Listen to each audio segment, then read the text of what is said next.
नमस्कार, आप देख रहे हैं आगाज फर्स्ट न्यूज में हूं आपके साथ अंशु गोस्वामी।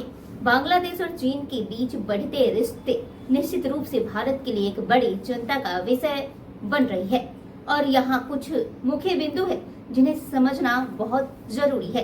तो वहीं बांग्लादेश और चीन के बढ़ते रिश्ते की बात करें तो हाल ही में बांग्लादेश और चीन के बीच हुए 9 समझौते ने दोनों देशों के बीच सहयोग के नए रास्ते खोल दिए और इन समझौतों में आर्थिक, तकनीकी और सांस्कृतिक सहयोग शामिल है, जो कि बांग्लादेश को चीन से अधिक सहयोग प्राप्त करने में मदद कर सकता है।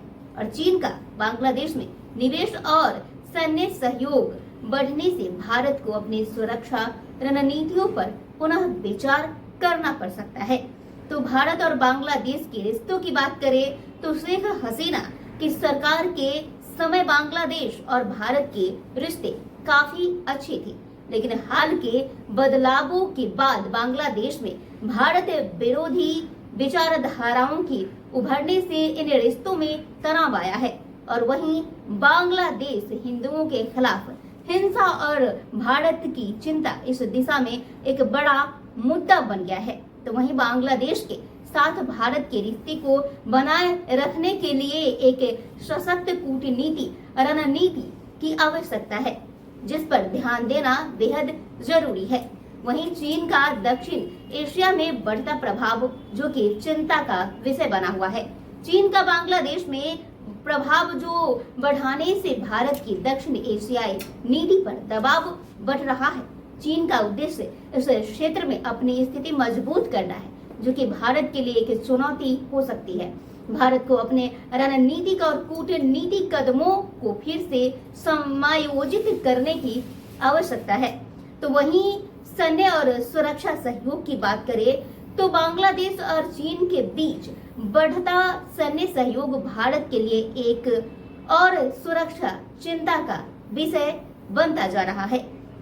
चीन का बांग्लादेश और सैन्य उपकरणों और तकनीकी की सहायता प्रदान करना भारत के लिए ये एक चुनौतीपूर्ण स्थिति उत्पन्न कर सकता है और इससे दक्षिण एशिया में शक्ति और संतुलन प्रभावित हो सकती है।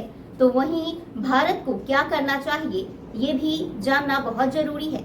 इस स्थिति में भारत को अपनी कूटनीतिक रणनीतियों को फिर से परिभाषित करने की आवश्यकता है और भारत को बांग्लादेश के साथ मिलकर जो रिश्ते को मजबूत बनाने की वो जो कारगर प्रयास है, उसके साथ साथ चीन के बढ़ते प्रभावों का भी सामना करना होगा और इसे ध्यान में रखते हुए भारत को अपने पड़ोसी देशों के साथ मजबूती रणनीति और कूटनीतिक संपर्क बनाए रखना होगा और अपनी क्षेत्रीय प्राथमिकताओं को ध्यान में रखते हुए संतुलन और जो संतुलित दृष्टिकोण है उसे अपनाना होगा। और ये स्थिति भारत के लिए चुनौतीपूर्ण हो सकती है, लेकिन सही कूटनीति कदम उठाकर भारत दक्षिण एशिया में अपनी स्थिति को मजबूती बनाए रखने में भी सफल हो सकता है।